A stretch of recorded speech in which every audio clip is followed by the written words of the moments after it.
Fiji, the small island nation in the South Pacific, shocked the rugby world and claimed the 2024 Pacific Nations Cup. Each game of their journey showcased pure talent, leaving the world in awe. This is a tale of passion, perseverance, and the indomitable spirit of Fijian rugby. Nestled in the heart of the South Pacific, Fiji is a nation of just under 900,000 people. But don't let its size fool you. When it comes to rugby, Fiji punches well above its weight. Rugby isn't just a sport in Fiji. It's a way of life. From villages to cities, you'll find kids playing with homemade balls, dreaming of wearing the iconic white jersey with the palm tree emblem one day. Well, there were two different groups, a group that came from Fiji and a group that came from Europe, and they were obviously quarantined. There was a day apart from the time that they started and got out, and we were able to train in small groups after day 10 and then after the test. So it's only really been, we got 3 players out of MIQ on Wednesday. 2 of them, one starting and the other one's on the bench, so we've only just really got through how's everything, how's your family, and are you great, and then you've got a test match in front of you. So there have been a lot of conversations, a lot of around what we want to do in the paddock, and it's like I said to you, it's just about rolling your sleeves up, getting the job done, and putting in a decent performance. And these boys have been open-minded about it and have got on with it.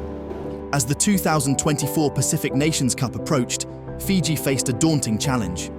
The tournament, featuring powerhouses like Japan, Samoa and Tonga, would be a true test of Fiji's rugby prowess. The format was simple, but brutal. A round-robin stage followed by playoffs. Every match would count, and there was no room for error.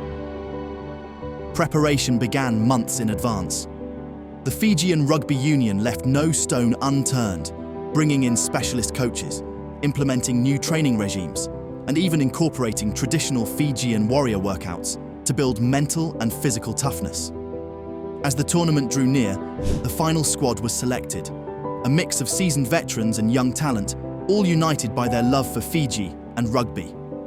Leading the charge was Captain Tevita Ikanivere, a powerhouse in the front row. Ikanivere made his international debut for Fiji in 2021. He's known for his dynamic play in the front row, and has been part of Fiji's efforts to strengthen their presence in international rugby competitions. Joining him was fly half Caleb Muntz, who was crowned player of the tournament and provided precise kicking, which turned out to be crucial in the Fijians' road to glory.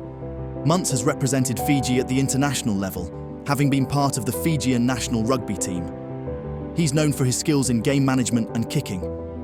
Muntz has played for the Fijian Drua team in Super Rugby, which is a major professional rugby union competition featuring teams from the Southern Hemisphere. His performances for both the Drua and the national team have helped him establish himself as an important player in Fijian rugby.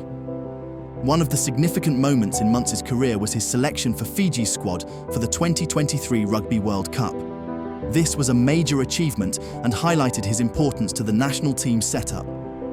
As with many emerging rugby players from nations like Fiji, Muntz represents the growing strength and depth of Pacific Island rugby on the international stage. Finally, Vuate Karawalevu, who primarily plays as a winger and bagged himself 2 tries in the final match against Japan. Known for his speed and finishing ability, Karawalevu has been associated with the Fijian Drua, a professional team competing in Super Rugby Pacific.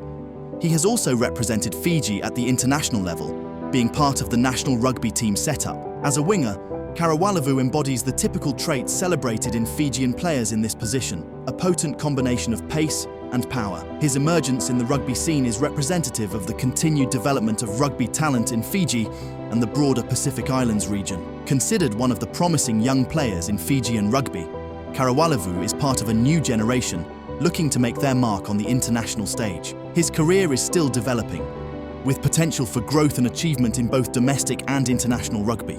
The opening match against Samoa was a baptism of fire. The physical Fijian side came out swinging, dominating the match. However, they did not have it all their way after Samoa stunned them early with a 16-15 lead at the break. Into the second half, Fiji got into their stride by scoring 30 unanswered points to deliver their opening victory in front of their home fans. The home side had scored 6 spectacular tries to 1 in the emphatic romp. It wasn't all shining bells and whistles as the Samoan winger Pisi Leilua, who was the visitor, only try scorer was shown a yellow card along with Tuna Tuitama. The victory set the tone for Fiji's campaign. They had shown they could overcome adversity, a trait that would serve them well in the matches to come. The group stage continued with hard-fought victories against Tonga, which led them to their match against the USA.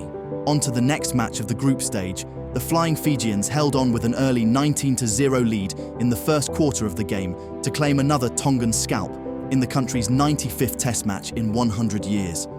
3 quick tries within that time saw the side lead the home team, who suddenly came alive after that as Fiji were reduced to 14 players. 10 minutes later, Fiji was back to 15 players, with replacement player Inia Tabuavu taking the field close to half-time. Putting Tonga under pressure, the Fijians won a line-out penalty, and Kanakaivata crashed through near the sideline, with Caleb Muntz converting as Fiji led 26-19 at the half-time mark. Into the second half, Fiji yet again came out on top against the physical Tongan side, showcasing a 24-point unanswered point display. With this convincing win over Tonga, Fiji placed themselves comfortably into the semi-final against the USA. Fiji and the USA have a limited history of rugby encounters, as they are in different tiers of international rugby competitions. This enticing match left fans on the edge of their seats as Fiji battled through to seal the victory in fine fashion. All the speed in the world, all the skill in the world, and a second try. He started the scoring, he may finish it, and Fiji will go in as a real contender into the semi-finals. A dominant second half. In Nuku'alofa from the visitors, the Flying Fijians in full flow. Fiji and the USA opened the 2024 Pacific Nations Cup semi-finals in Tokyo with flair and physicality, treating supporters to 80 minutes of a tussle tighter than many may have expected. Ultimately, though, Fiji emerged as 22-3 victors, putting them firmly into the final in Tokyo.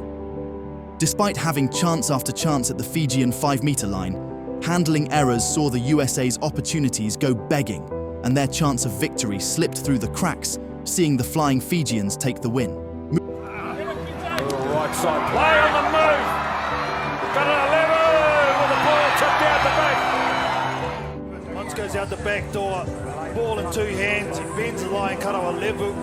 Normani stays up, and then the ball to the number 8. Had a little bit of a juggle, but no one next to him.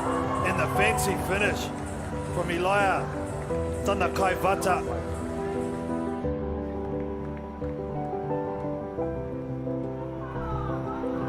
He's some athlete. Beautiful conversion as well. Moving on to the Fijians' final game of the tournament, where they faced the team of Eddie Jones, Japan.